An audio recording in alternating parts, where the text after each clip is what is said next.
कर्पूरगौरं करुणावतारं संसारसारं भुजगेन्द्रहारं सदा वसन्तं विद्यारविन्दे भवं भवानी सहितं नमामि मन्दारमाला कलितालकार्ये कपालमालाङ्कितसुन्दराय दिगम्बराय च दिगम्बराय नमः शिवाय च नमः शिवाय खाली लोकांगण वंदीन चरण डोळ्यान पाहिन रूप तुझे प्रेमे अलिंगिन आनंद पूजिन भावे ओवाळीन म्हणे मम त्वमेव माता पिता त्वमेव बंधुश्च सखा त्वमेव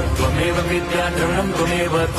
सर्वं मम देवदेव कायेन वाचा मनसेन्द्रियैर् वा बुद्ध्यात्मना वा प्रकृति स्वभावात् करोमि यद्यत् सकलं परस्मै नारायणायति समर्पयामि अच्युतं केशवं राम नारायणं कृष्णदामोदरं वासुदेवं हरिं श्रीधरं माधवं गोपिकावल्लभं जानकीनायकं रामचन्द्रं भजे हरे राम